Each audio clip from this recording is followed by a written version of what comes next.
Are you guys able to log into the server? Just confirming.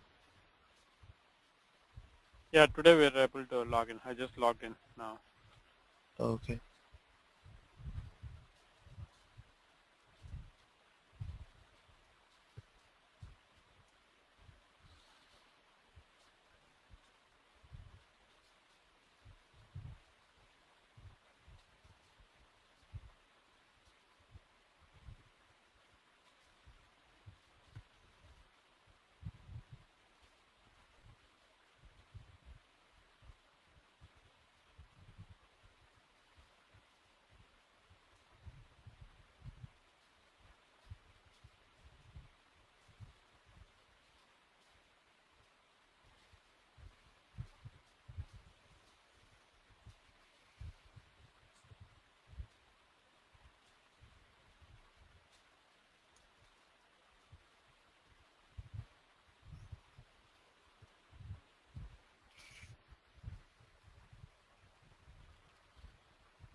All right.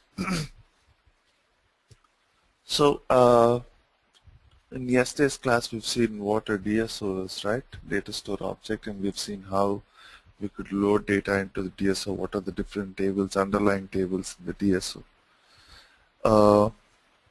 Just give me one quick second.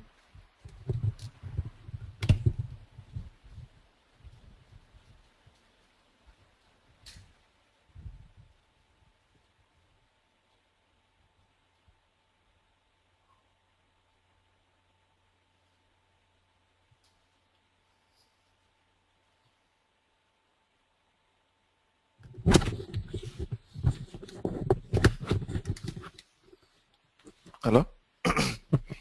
Yeah. So we've seen the tables that are involved with the DSO. Can somebody go ahead and just name what are the different tables that are there?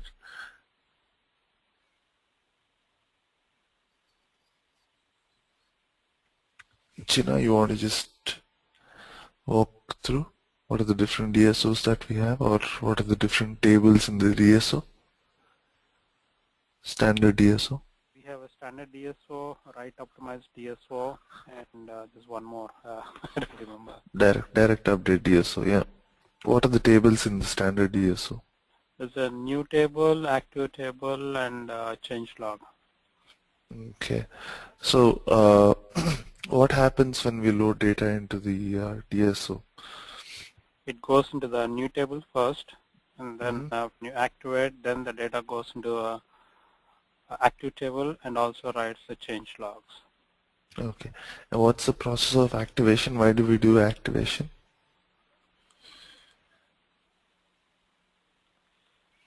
I don't know.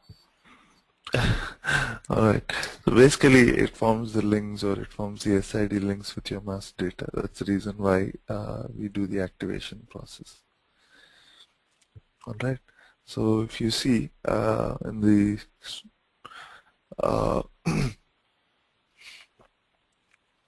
you have the properties, right? Whenever you create the DSO, in the properties tab you have two tabs. One is what kind of DSO you want to go and build. The second option is when do you want to generate the SIDs. So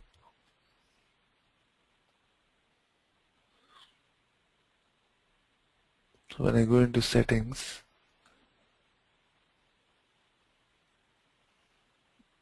okay, so this is the HANA DSO. So you have two options. One is when do you want the SID generation. So if you click on this,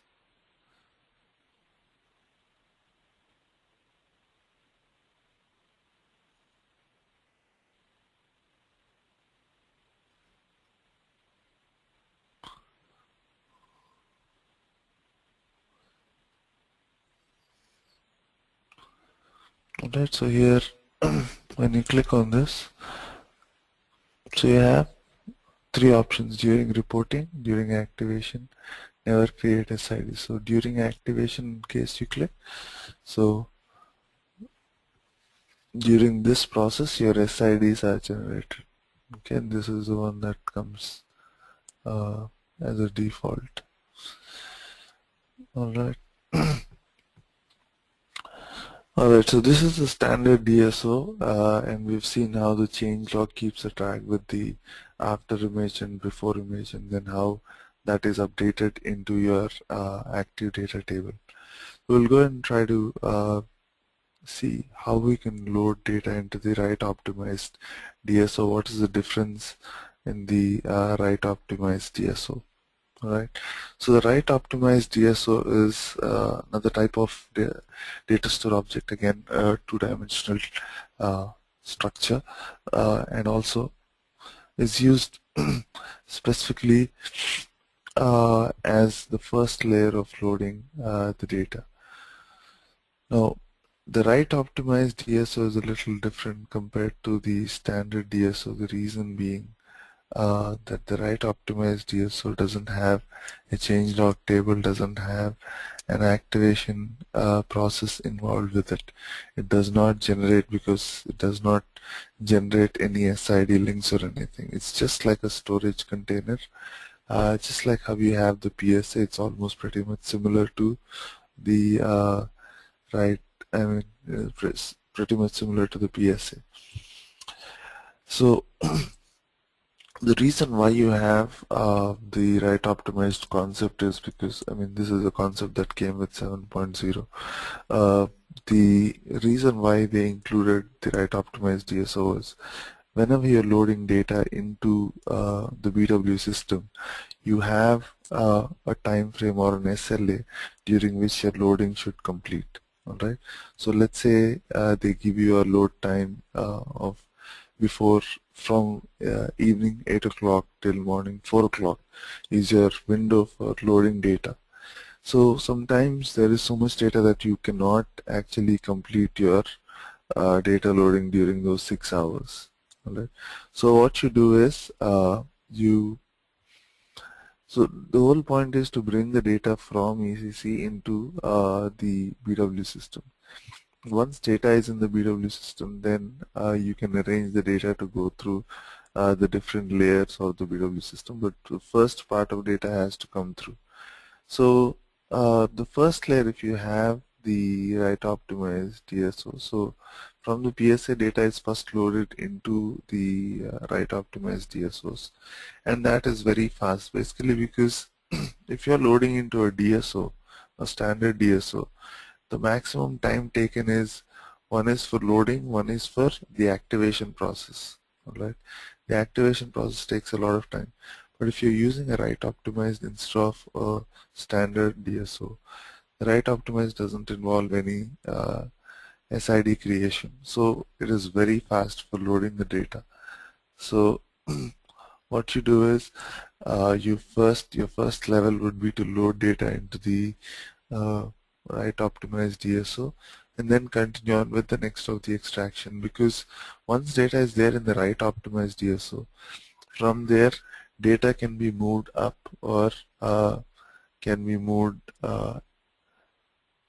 around. So that's the main reason why you have the right optimized DSO. Alright, so there is not a lot of difference. The biggest difference is that it doesn't have the activation process. So if I right click on this and say create a data store object,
Alright, so if you look at the tabs in here, so I checked the option which is right optimized DSO.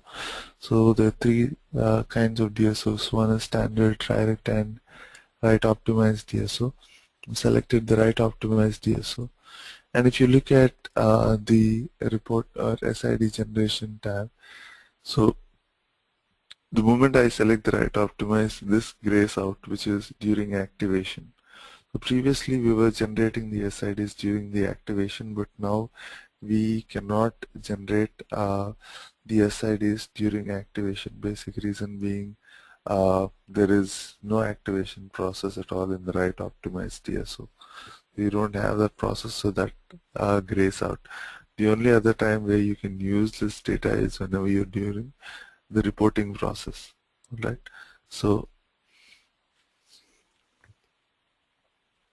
either you can do during reporting or never create SIDs so that you're not doing any reporting on this right optimized DSO.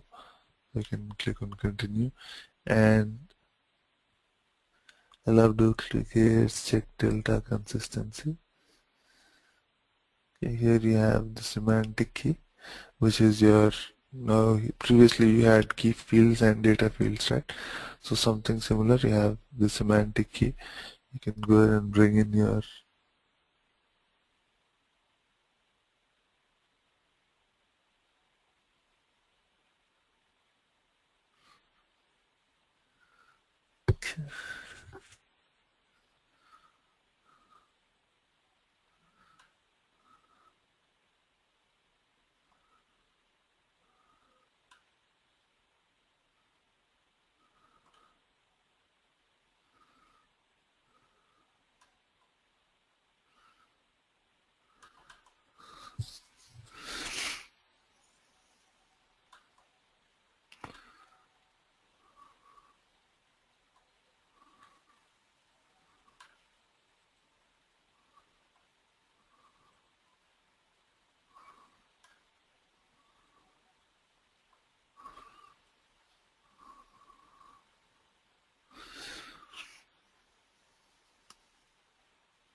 Hello?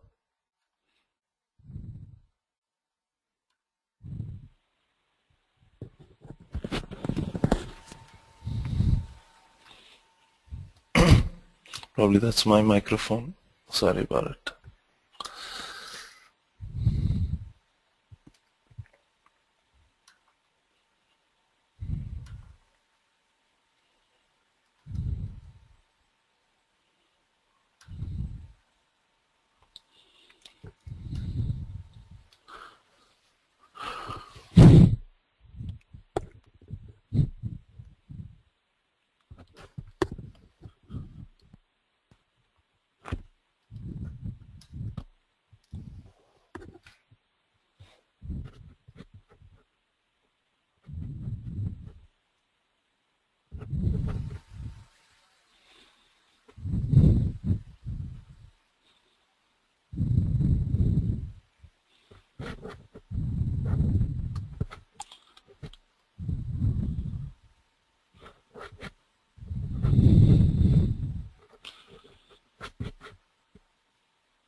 Anyway, Chennai, Yeah.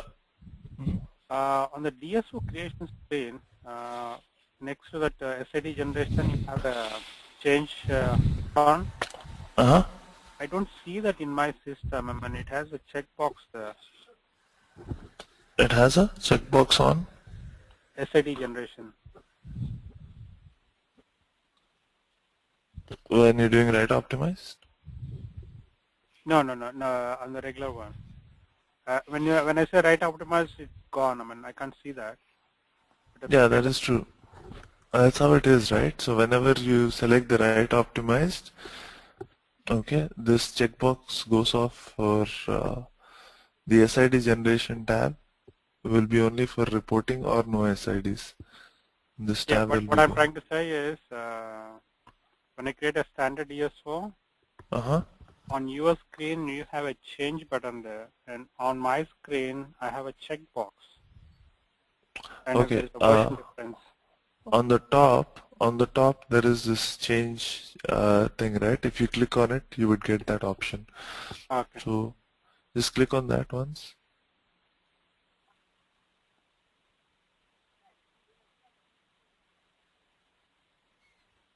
Did you? Yeah, trying. I mean, go ahead. I mean, I don't want you to stop for me.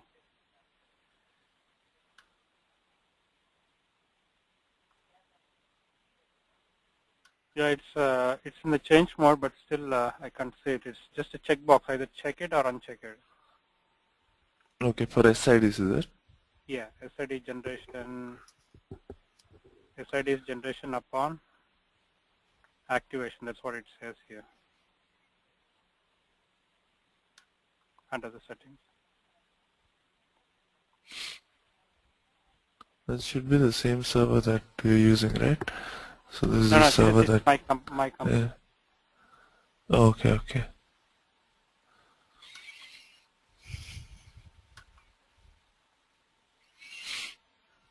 You're on which version? I think you're on 7.1 probably. 7.1.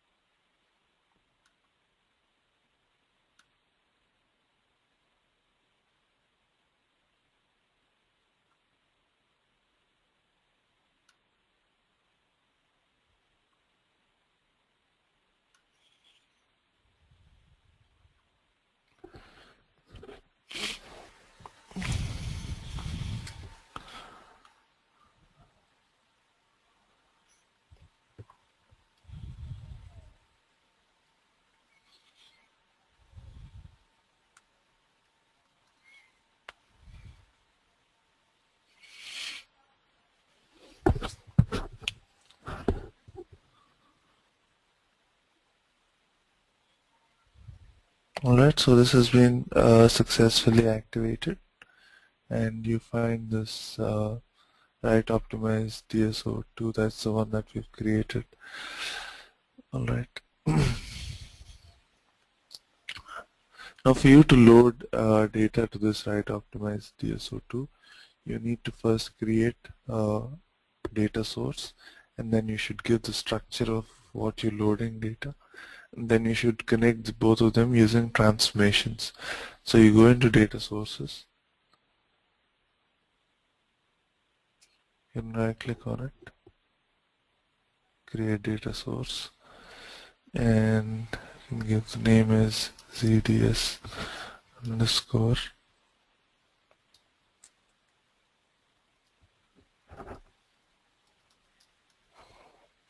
Let's say we're loading transaction data.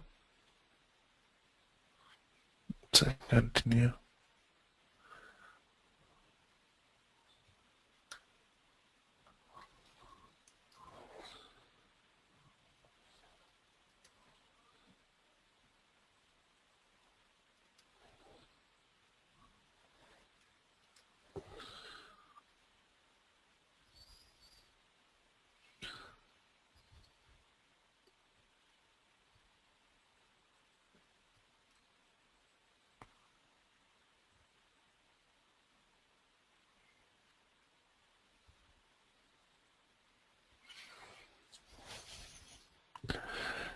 Length is CSV.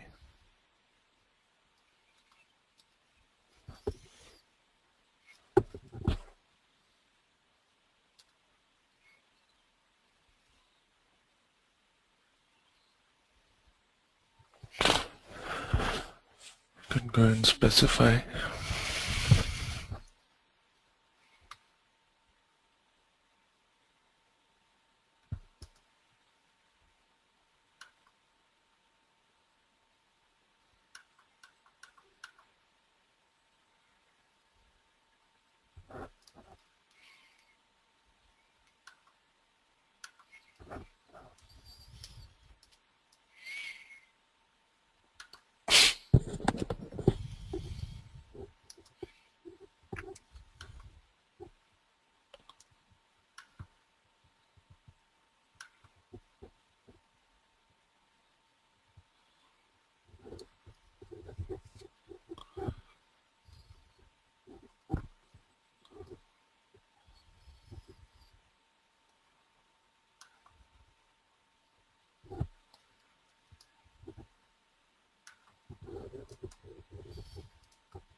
Alright, so we have a preview.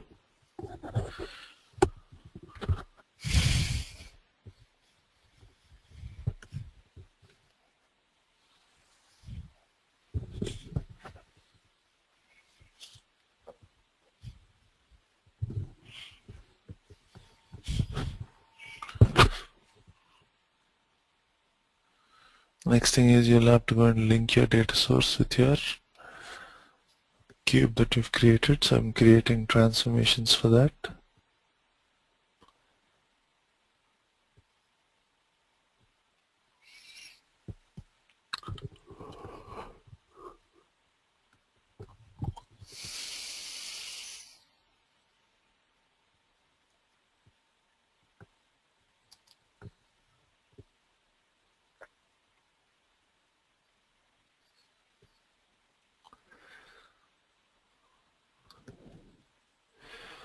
Right, I'm activating this. Next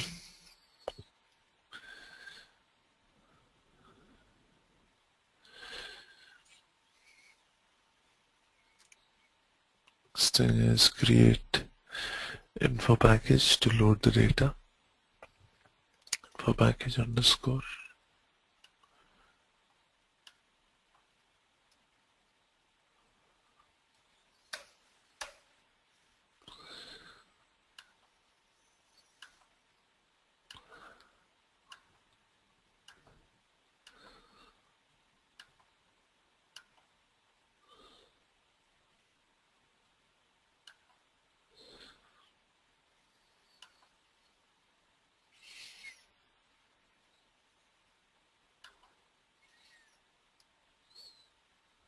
Next is your DTP process, where you're loading data from the PSA.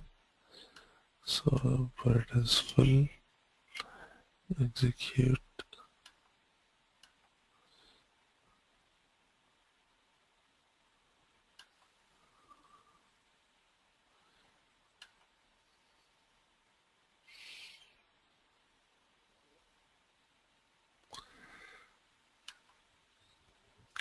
Alright, so you've loaded data into the uh, right optimized DSO.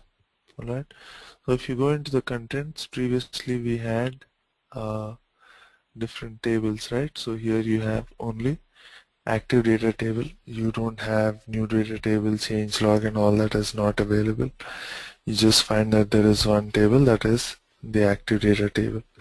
So since you do not have change log, so you do not have option for delta also. Alright, it's more like a pseudo delta. Alright, so what is a pseudo delta is that you are loading data every day into the right optimized. After that, you would go ahead and delete that data and then reload fresh data. Okay, so it's on that format that is called as a pseudo delta. So every day you have a new request with new data, but you do not have the old data residing because you cannot handle deltas here. Alright.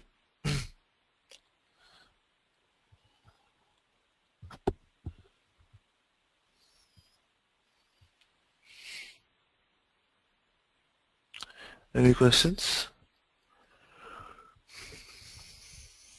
When you said, when you load a new data, the old data is wiped out, or old data, the same key is wiped out? No, you'll have to go ahead and manually delete that request.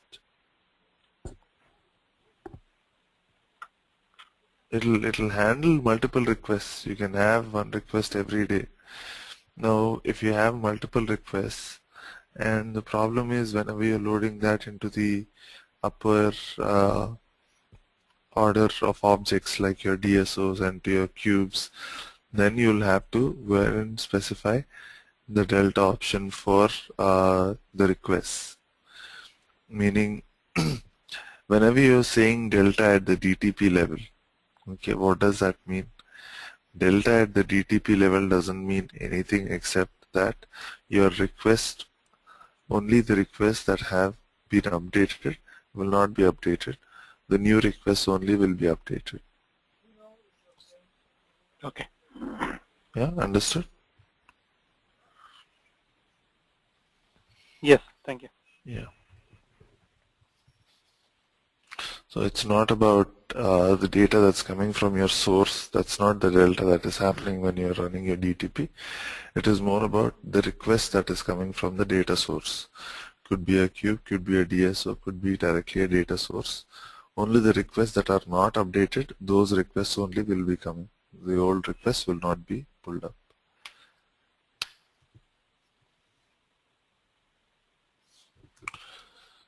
All right. Any other questions?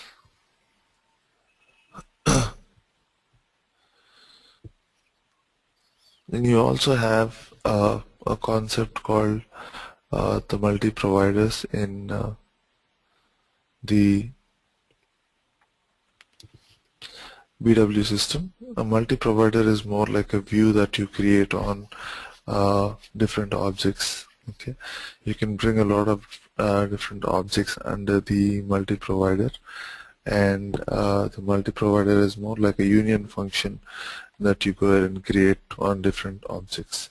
So you have uh, let's say you have the info objects and the cubes and the DSOs, and all of these can be again you can connect all of them.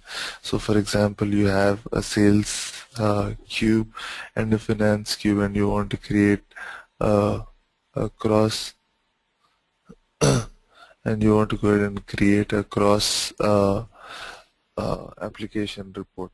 So you will go and create a multi-provider joining the sales cube and the finance queue, and then you will go ahead and do your reporting on the multi-provider. You'll have to mention what is the key that is joining both of them. You have to mention which key is defining the data. So let's say you have two customers here and customer there. In both the cubes, you have to define which customer is is the one that will be getting data from which individual cube. So you can even mention that level. So the multi-provider is more like a giant view that you create on a queue and on all the remaining objects, either the DSO or the info object aggregation level. Uh, so all of these are different objects that you can create. So if I right click on my info area, I get an option for create multi-provider. So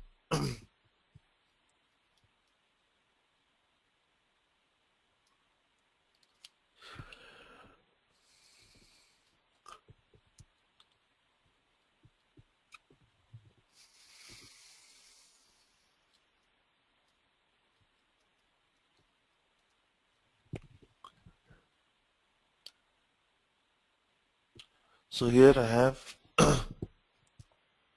different options. I can create a multi-provider on a data store, an info cube, partition on a hybrid provider, on info objects, on info sets, and aggregation levels. All of these part form a part of the multi-provider. So in case they are you have all of these objects and you want to link them together, so you can bring all of them together, but you usually have either the DSOs or the info cubes where you are linking them together. Alright, so let's say I have created a couple of info cubes. Let's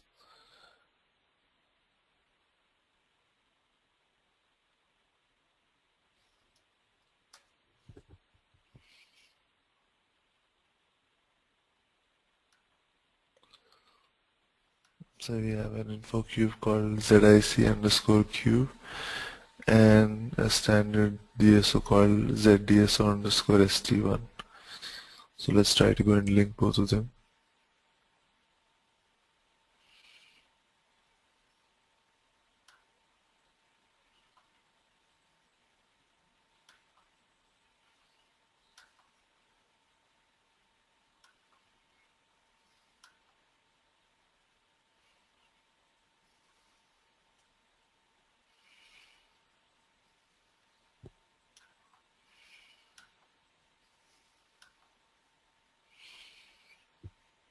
Okay, select this.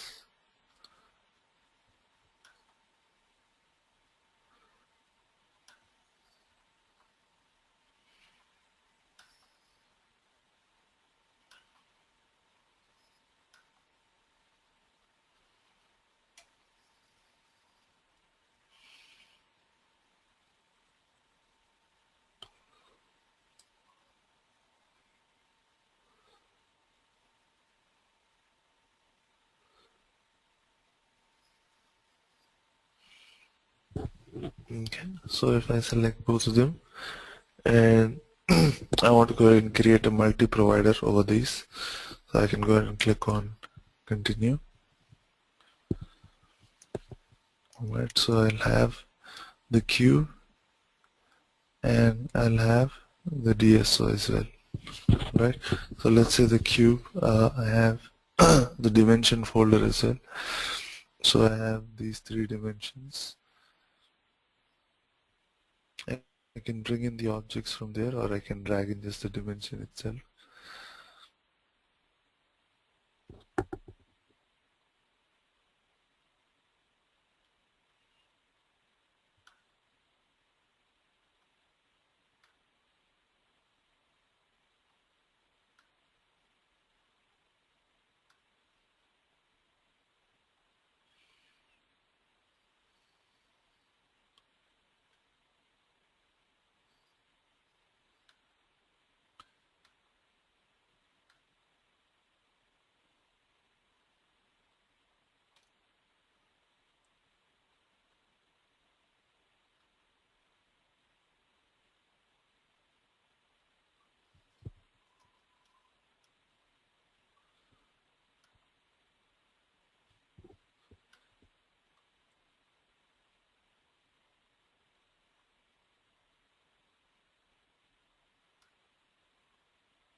after you move these objects within the, okay, it's not that you can always bring it only from the cube. You can use the DSO also from where you can bring in these objects.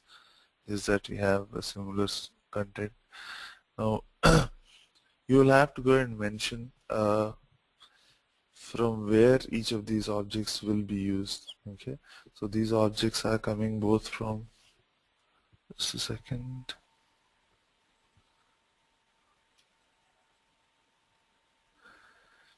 Sheikh, I'll explain to you what navigational attributes are. Just give me a moment.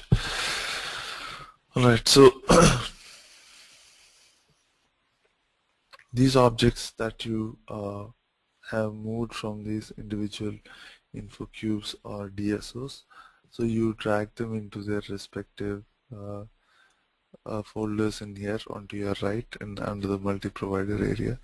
So once you go ahead and do that, the next thing is you'll have to mention from where each of these objects have been brought in, or the data from where you want to bring in.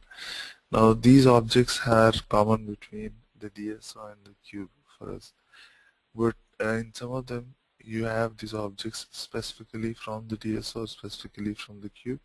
You'll have one or two objects that are common between the DSO and the cube. So you have to, for those objects, you have to mention data should come from which particular structure, whether it should come from the cube or the DSO. So what you have to do is you have to assign individually the data that should be coming in here. So if you right click on the customer,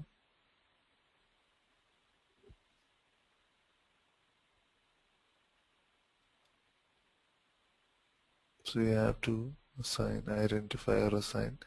You have to mention data should come from the DSO or the cube or both of them. So let's say I select DSO here and I say continue. I have to do it for every info objects that is there in the multi-provider. So in case there is a material info object, I have to right click on it and say identify or assign. I say I want to bring this from the cube. So I select that. Okay. And it is not just for the characteristic values, even for the key figures you have to mention from where this thing is coming, right? So sign.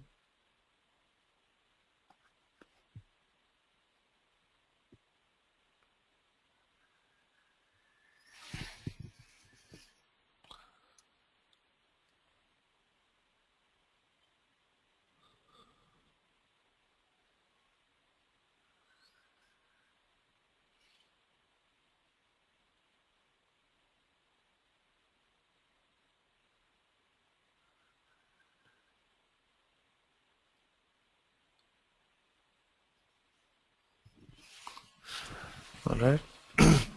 So the multi-provider basically brings different objects together, uh, or you can, if you have one common info object between them, that will be the link between one object and the other. If you have one common info object of type characteristic, you can go ahead and link those with the other object. So remember that you are not loading data into the multi-provider. You don't have to create a data source, you don't have to create transformations and all that. The multi-provider is like a view that you're creating over these individual objects like the info cube and the DSO. So it is more of a thing that happens at runtime. It's like a view. A view is something that you create on two tables, and then at runtime you will have the view being populated. A view is a structure that gets populated by the data that it is coming from the individual base tables. Similarly, the multi-provider also does not have any storage structure or storage table. It is more of a structure. So you define the structure of the multi-provider, and at runtime you will go ahead and get the data from the cube and the DSO.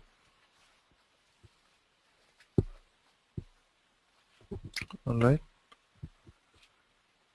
so you don't have to create another data source and transformation and all that is not necessary.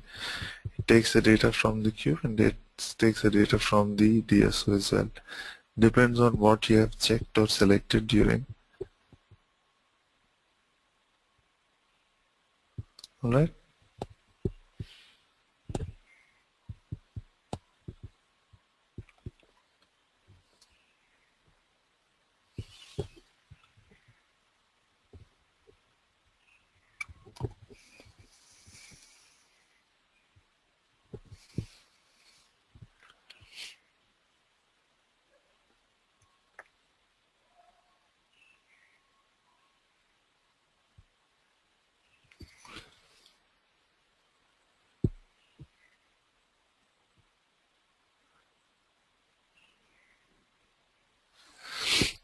Alright.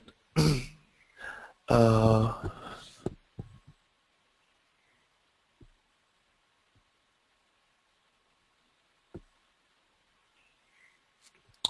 Alright, so navigational attributes. So we were talking some time back about attributes, right?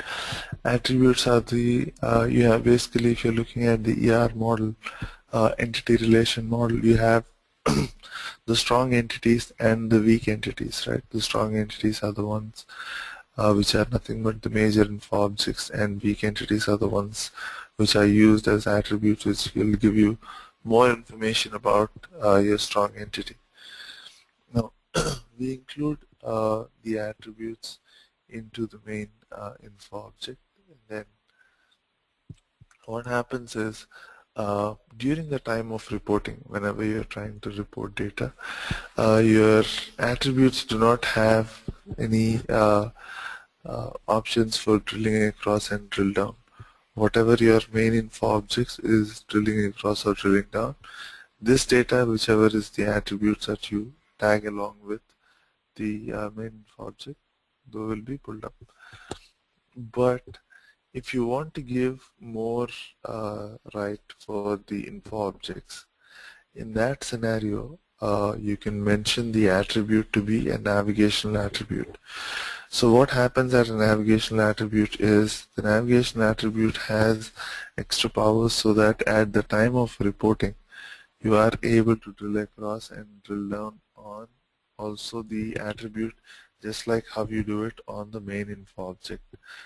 So there is a performance issue whenever you're selecting a particular info object for navigational attributes, so you should be careful as to how many navigational attributes you are using within a queue.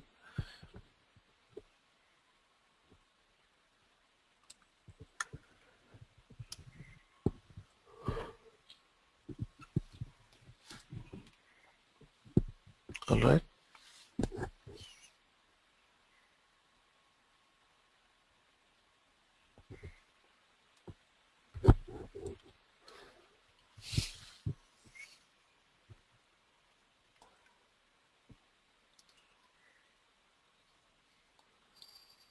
Uh,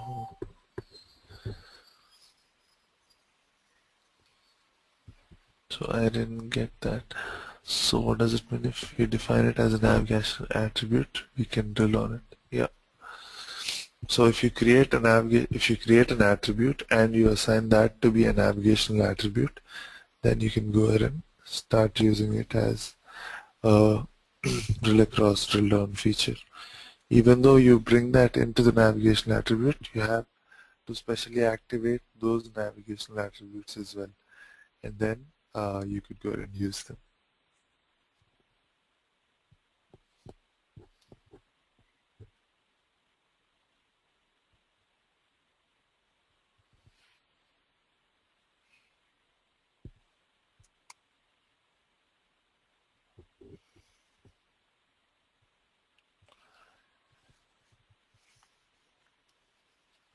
All right. Just looking at I told you about these three DSOs, types of DSOs, right? You have the standard DSO, you have the write optimized DSO, and you also have another DSO called the direct update DSO. The direct update DSO is where there's this thing called APDs. So if you click on this particular icon called Analysis Process Designer,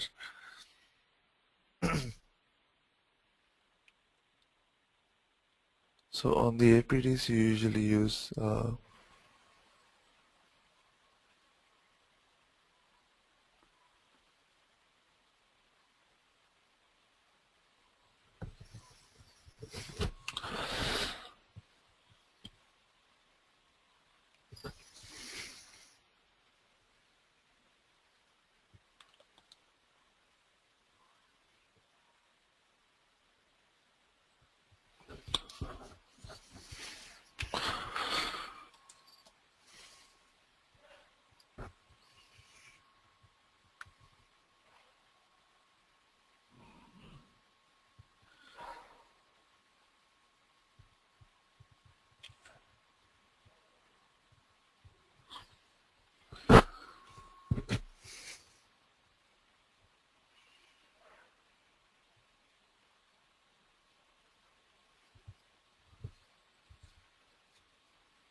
just like how we create any other DSO. You go ahead and create a write optimized DSO, and then you start using that in the analysis process and design to load data. So you could have data loading from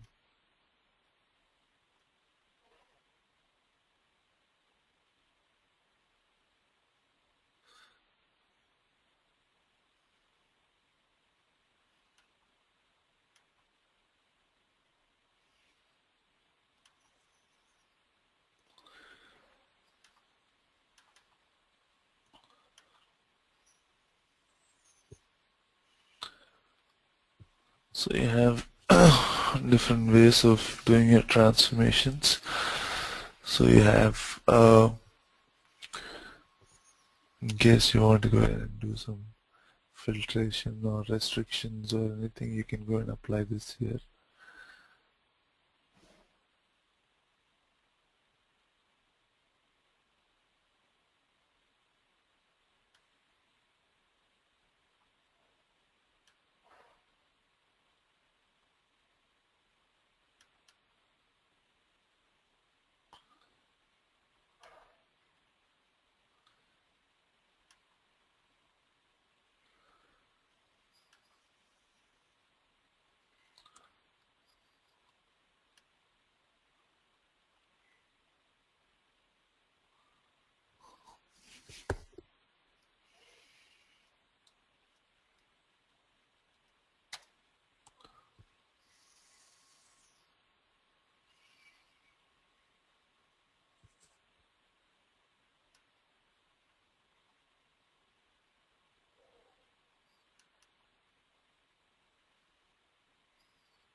Right.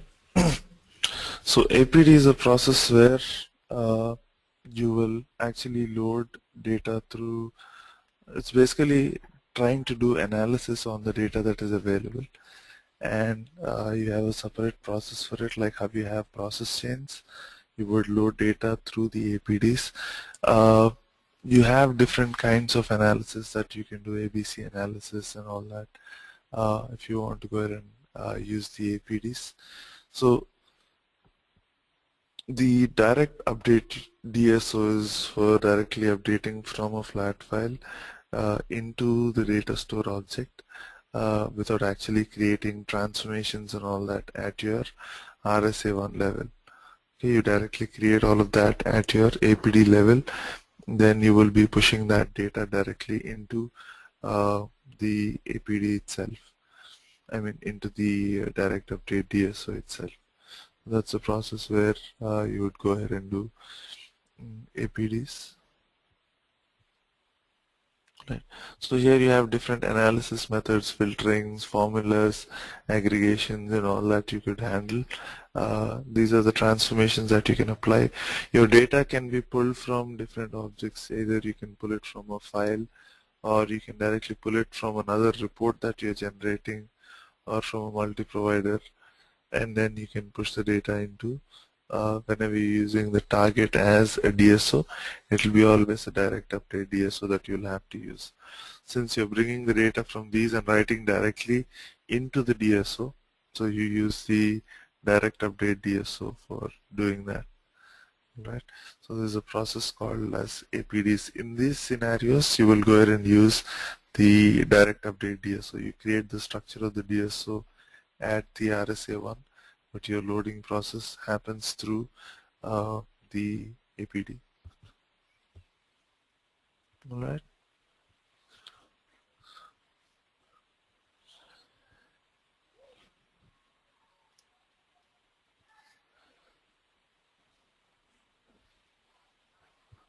Only in these scenarios where you don't create transformations, but you directly write your data into the DSO, only there you use the right optimized DSOs.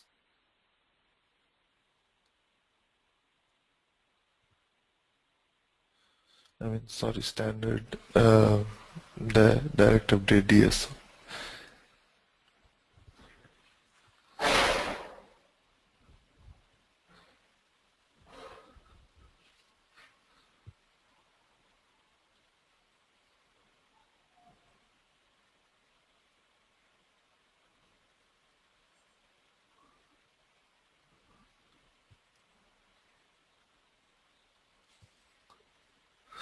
Do you find that here anywhere?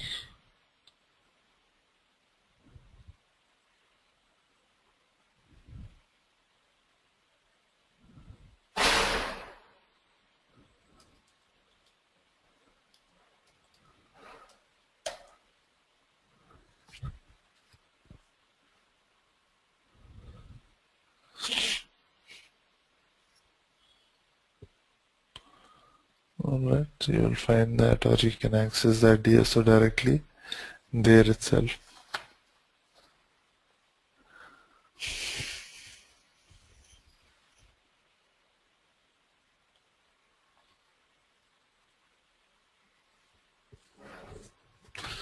I told you, right? Emmanuel Virgilio. Uh-huh. I told you, right? Emmanuel, at the end of the class, if you could just take a quick recap of all these the three DSOs, the standard, the right optimized, and the direct update. I mean, in the context that when is it? How do we decide which one to take in a real-time project? Or what are the merits and demerits of each, and how can they be compared? I mean, and I mean, what we saw is how they are loaded and this, but in a real-time project, which one do I take? What scenarios would best fit which one? On that lines. All right. So basically, you have mute yourself. So you have three DSOs, right? The standard, the right optimized, and the direct update DSO. These three, the structures of all the three are different. Okay. The standard DSO is used whenever you know that you need to report on uh, a detailed design of data, like whatever uh, if your report is being looked on by a mid-level management, and then you have a detailed amount of data, that is when you will be using the standard DSO. Okay, but in case you're using you will not use the right optimized DSO for reporting, never. Though you have the option for using it for reporting, you will never use it for reporting. Alright, the reason being, you see that the SIDs are generated at the time of report, which means it's a very huge impact on the presentation layer. So you will never use that for reporting. It is used only as a first level of data loading, where you're staging your data for uh, data to be pushed before it is going into the higher levels of DSO, standard DSOs, cubes, or anything else. Right.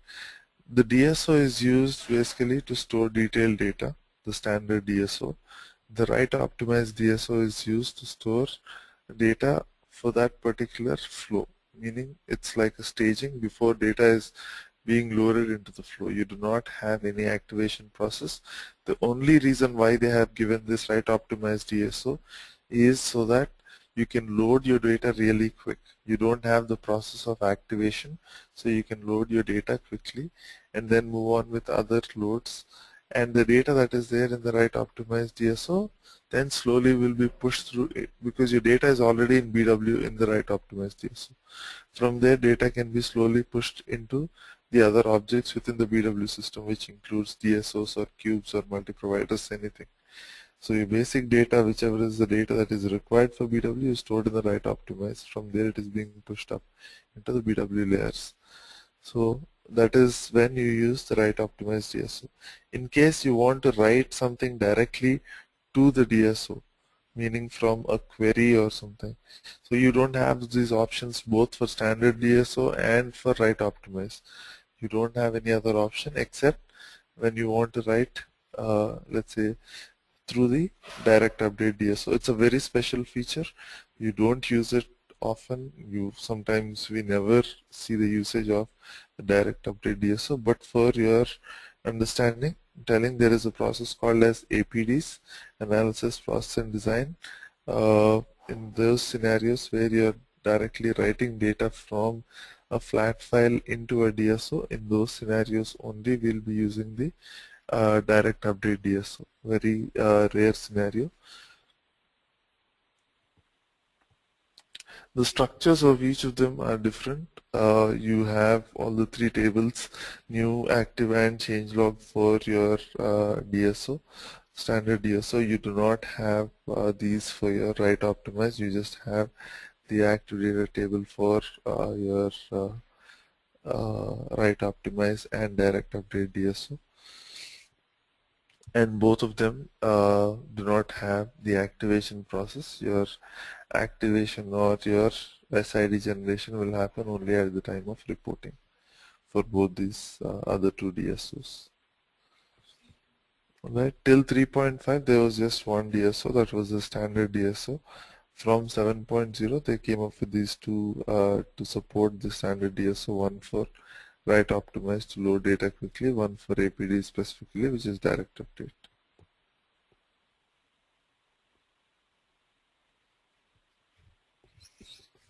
Alright. Yeah. So activation is not possible in the standard and the right optimal, right? It is there on the standard. It is raw. It's not Not on there the on other two right ones. optimize and direct update. Okay. Okay. Got you. Thanks.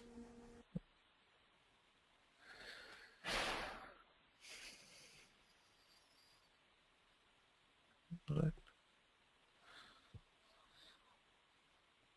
Any other questions, guys? Any doubts?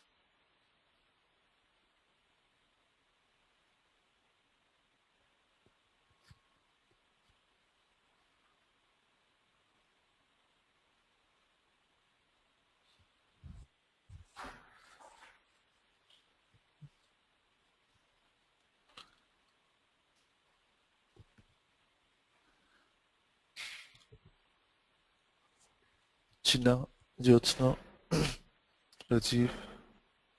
Any other questions? Sheikh? I may have some tomorrow because I think I'm lost somewhere. I need to review the recording. All right. Okay. So tomorrow we'll be looking at info sets. We will be trying to understand the extraction process. We'll look at another component called as Open Hub destinations. How do we use that? And after that, we'll have a little introduction with extraction. That's what we'll be looking at in tomorrow's session. Okay, important stuff. So try to be there for tomorrow's session.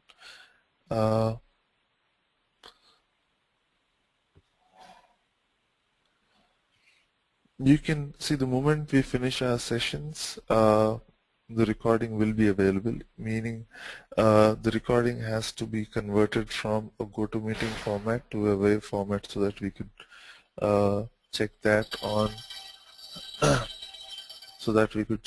on just one quick second. Ravi? All right, thanks. పనిచేస్తుంది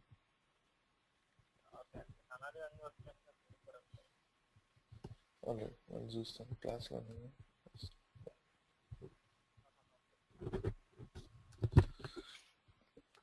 Alright, so these recordings will be available once the conversion completes. So it takes in like sometimes half an hour, 1 hour for conversion. So the moment that is over, you could the moment you raise a request to Ravi, he will go ahead and send, he'll upload that file onto the share drive, and you should be able to access it.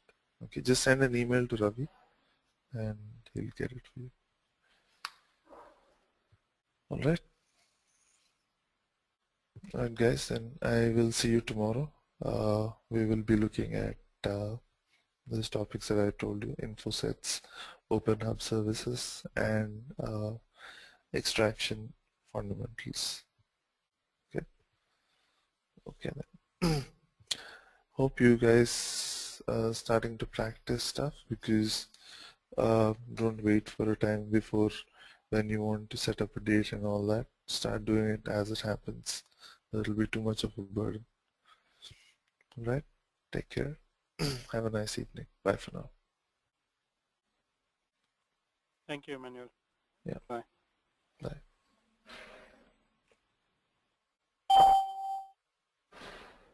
The organizer has ended the session, and this call will be